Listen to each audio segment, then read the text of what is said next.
నమస్తే అండి, ఎలా ఉన్నారు అందరూ? బాగున్నారా? నేనైతే బాగున్నానండి. మీ అందరికీ అమ్మవారి ఆశీస్సులు ఎల్లప్పుడూ ఉండాలని కోరుకుంటూ ఈ పరిహారం చేసుకోవడం వల్ల చాలా అద్భుతమైన ఫలితం వస్తుంది. ఎన్నో రకాలైన సమస్యలతో ఇబ్బంది పడుతున్నవారు, ఇంకా జీవితంలో ఇబ్బంది పడుతున్నాము అనేవారు ఈ చిన్న పరిహారం చేసుకోండి, మంచి ఫలితం అయితే ఉంటుంది. అయితే పూర్తి వివరాలన్నీ కూడా వీడియోలో చెప్తానండి. ఆ వివరాలన్నీ కూడా మీరు మిస్ కాకుండా ఉండాలంటే వీడియోని అయితే స్కిప్ చేయకుండా ఆఖరి వరకు చూడండి, చూసి కరెక్ట్గా చేసుకోండి. కొత్తవారు ఉంటే మన ఛానల్లో అనేక రకాలైన సమస్యల గురించి, అవి వ్యాపార సమస్యలు, ధన రాబడికి సంబంధించినవి, ఇంకా డబ్బు సమస్యలు, ఇంకా దిష్టికి సంబంధించినవి, ఇలాంటివి ఎన్నో చెప్పానండి.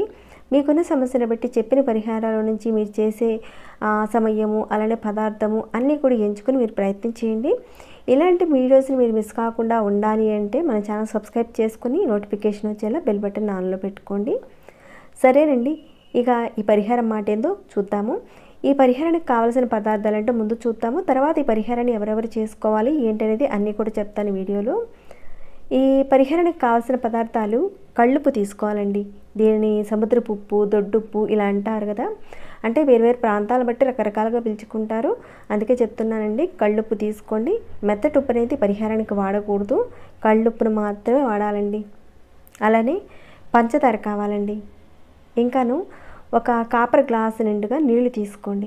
కేవలం కాపర్ గ్లాస్ మాత్రమే ఈ పరిహారానికి వాడాలి, దాని నిండుగా నీళ్లు తీసుకోవాలి. ఆర్థికంగాను మానసికంగాను ఇలా భయపడుతున్న వారు, ఇంకా మా మీద ఏదో తంత్రమంత్రాలు జరిగిపోయాయండి, ఇలాంటి భయాలు మీకు ఉన్నాయి, అప్పుడు ఈ పరిహారం చేసుకోవచ్చండి. ఇంకా కొంతమంది ఎంతో కష్టపడుతూ ఉంటారు, కానీ దానికి తగ్గట్టుగా ధనం రావడం లేదు. ఎంత చేసినా ఎన్ని చేసినా మాకు అదృష్టం లేదండి, ఏ పని చేసినా మాకు కలిసి రావడం లేదండి, పెట్టుబడులు పెడుతున్నాం, ఒక్క రూపాయి కూడా రావట్లేదండి, దౌర్భాగ్యం మమ్మల్ని వెంటాడుతుందనే వారు నిర్భయంగా చేసుకోవచ్చండి.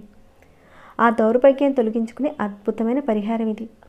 ఇక ఈ పరిహారం విషయంలో నియమాల వాటికొస్తే, ఈ పరిహారాన్ని ఆడవారైనా మగవారైనా ఎవరైనా చేసుకోవచ్చు. ఇక ఆహార నియమ నిబంధనలు అంటూ ఏమీ లేవండి, అన్నీ తినచ్చు, చక్కగా తిని ఈ పరిహారాన్ని చేసుకోవచ్చు. కాకపోతే ఇంట్లో ఎవరైనా మరణించుంటే ఆ 15 రోజుల లోపుగా మీరైతే చేయకండి, తర్వాత చేసుకోవచ్చు. ఇక మీ ఇంట్లో మహిళలు ఉంటే కనుక చేయకండి. ఇక కావాల్సిన పదార్థాలు ఏంటో చెప్పాను కదండి, కళ్ళుప్పు, ఇంకా పంచదార, కాపర్ గ్లాస్ నిండుగా నీళ్లు తీసుకోండి. ఇక ఈ పరిహారాన్ని ఆదివారం రోజున సాయంత్రం 5 గంటల నుంచి రాత్రి 12 గంటల లోపుగా చేయాలి. మీరు ముందుగా ఇవన్నీ కూడా రెడీ చేసి ఉంచుకోండి. మీరు సాయంత్రం స్నానం చేసుకున్న తర్వాత ఈ పరిహారాన్ని చేయాలి. ఈ పరిహారం చేయడం వల్ల ఖచ్చితంగా ఫలితం అయితే ఉంటుందండి. ధనానికి సంబంధించిన ఏవైతే మీకు ఇబ్బందులు ఉన్నాయో, ఇంకా దౌర్భాగ్యంతో మాకు కలిసి రావడం లేదండి అనేవారు ఖచ్చితంగా చేయండి, మీ జీవితం మారిపోతుంది.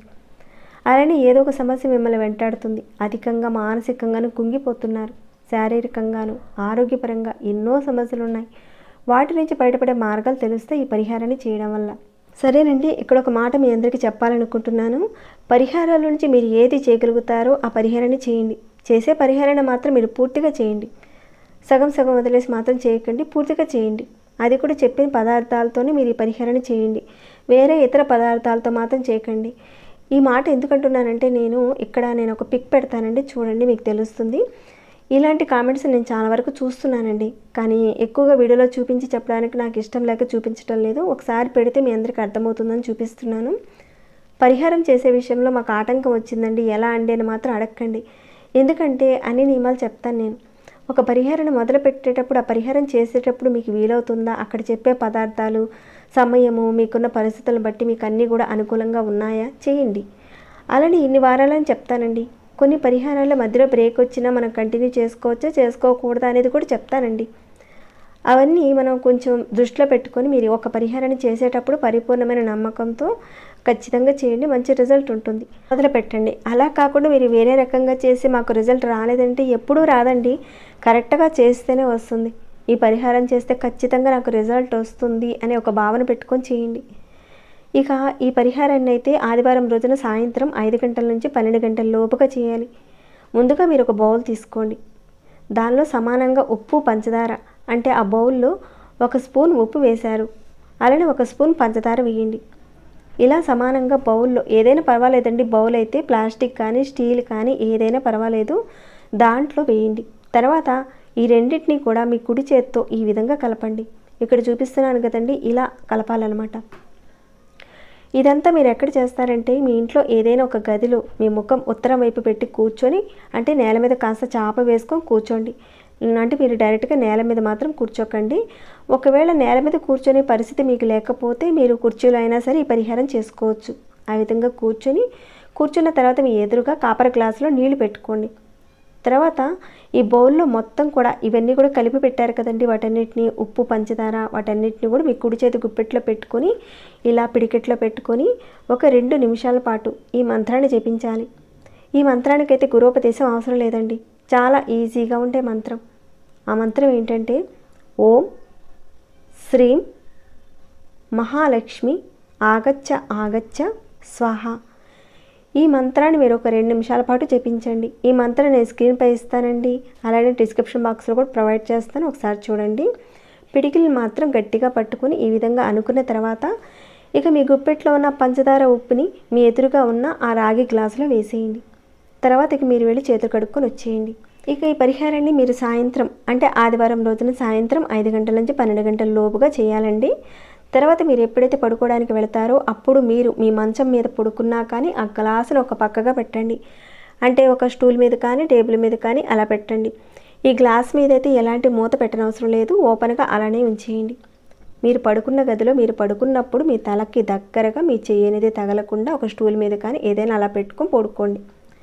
ఇక తర్వాత రోజున, అంటే 2వ రోజున సోమవారం రోజున చక్కగా లేచి స్నానాది కార్యక్రమాలు అన్నీ కూడా చేసుకున్న తర్వాత ఆ నీటిని చెట్టు మొదట్లో పోసేయండి. అంటే పెద్ద చెట్లు ఉంటాయి కదండి, కొబ్బరి చెట్లు, మామిడి చెట్లు, ఇలాంటి పెద్ద చెట్లు ఉంటాయి కదా, వాటి మొదల్లో పోసేయండి. చిన్న చెట్ల దగ్గర మాత్రం పోయకండి, అలానే కుండీల్లో ఉన్న చెట్లలో కూడా పోయకండి. ఎందుకంటే దీంట్లో ఆల్రెడీ ఉప్పు ఉంది కదండి, కొన్నిసార్లు ఉప్పు వల్ల చెట్లు చనిపోయే అవకాశం ఉంటుంది. అందుకని చిన్న చెట్ల దగ్గర కాకుండా మామిడి చెట్టు, రావి చెట్లు ఇలాంటి పెద్ద చెట్ల మొదట్లో పోసేయండి. లేదంటే మేము అపార్ట్మెంట్స్లో ఉంటామంటే బయటపడడానికి అస్సలు కుదరదంటే అప్పుడు మీ ఇంట్లోనే సింక్లో పోసేయండి. ఈ విధంగా మీరు 5 వారాల పాటు ఈ పని చేయాలి. అంటే 5 ఆదివారాలు చేయాలి. మధ్యలో ఆడవారికి నెలసరి వచ్చినప్పుడు ఆ వారాన్ని వదిలేసి మిగతా వారాలు కంటిన్యూ చేయండి. ఒకవేళ ఇంట్లో 4 ఉన్నారండి, మరి వాళ్ళు ఎట్లా చేసుకోవాలంటే ఈ సమస్యలు మిగతా వాళ్ళకి కూడా ఉంటే ఎవరికి వారుగా సెపరేట్గా చేసుకోవాలి. అంటే ఒక పరిహారాన్ని అందరికీ కలిపి చేయకూడదండి, సెపరేట్గా చేసుకోవాలి. అంటే మీ వాళ్ళ కోసం, మీ పిల్లల కోసం కూడా మీరు చేయకూడదు. ఎవరికైతే దౌర్భాగ్యం వెంటాడుతుంది, మానసిక సమస్యలు, అనారోగ్య సమస్యలు, ఇబ్బందులు పడుతున్నారో వాటి వల్ల ఎవరికి వారుగా చేసుకోవాల్సిన పరిహారం. ఈ పరిహారం చేసుకుంటే మీరు ఆ సమస్యల నుంచి బయటపడే మార్గాలు అయితే ఖచ్చితంగా తెలుస్తాయండి. ఎలాంటి సమస్య ఉన్నా, అంటే ఇక్కడ కోరికలు కాదండి, సమస్యల కోసమే చేసుకుంటారు, వాటి నుంచి బయటపడతారు. అంటే ఇక్కడ ఎవరో డబ్బులు తీసుకువెళ్ళిపోయారు, ఇక వాళ్ళ తరపున మీరు డబ్బులు కట్టాల్సిన పరిస్థితి వచ్చింది, ఇలాంటి సమస్యలు అనమాట. ఇలాంటి వాటి నుంచి మీరు బయటపడతారండి. మీ ఇంట్లో ఉన్న నకారాత్మక శక్తి బయటకు వెళ్ళిపోతుంది, ఆర్థిక సమస్యలు తొలగిపోతాయి, అదృష్టం మీ వెంట ఉంటుందండి. ఖచ్చితంగా 5 వారాలు చేస్తేనే ఫలితం ఉంటుంది. మీకున్న సమస్య నుంచి బయటపడతారండి. లేదంటే మేము 3 వారాలు చేసామండి అంటే పెద్దగా ప్రయోజనం అయితే ఉండదండి. కంటిన్యూగా చేయాలి 5 వారాల పాటు. ఆడవారికి నెలసరి సమయం వచ్చినప్పుడు పక్కన పెడితే మగవారైతే కంటిన్యూ చేయాలండి. ఒకవేళ మధ్యలో మీరు మిస్ అయితే మళ్ళీ తిరిగి మొదలు పెట్టాలండి. ఈ విషయాలన్నీ కూడా గుర్తుపెట్టుకోండి. ఇదండి పరిహారం. ఇప్పుడు చెప్పుకున్న సమస్యలు ఎవరికైతే ఉన్నాయో తప్పకుండా చేసుకోండి. మీకున్న సమస్య నుంచి మీరు బయటపడాలని నేను మనస్ఫూర్తిగా కోరుకుంటున్నాను. వీడియోని అయితే ఇక్కడితో ముగిస్తున్నాను. ఇంకేమైనా డౌట్స్ ఉంటే అడగండి, తప్పకుండా రిప్లై ఇస్తాను. ఇంకా లైక్ చేయకుండా ఉంటే లైక్ చేయండి. ఇలాంటి మన సనాతన ధర్మంలో ఉన్న మంచి మంచి విషయాలు తెలుసుకోవాలనుకున్నా, ఆచరించాలనుకున్నా, మీకున్న సమస్యలు పోగొట్టుకోవాలనుకున్నా మన ఛానల్కి సబ్స్క్రైబ్ చేసుకుని డైలీ వాచ్ చేస్తూ ఉండండి. మరొక భక్తి వీడియోలో మళ్ళీ మిమ్మల్ని కలుసుకుంటాను. అంతవరకు సెలవు.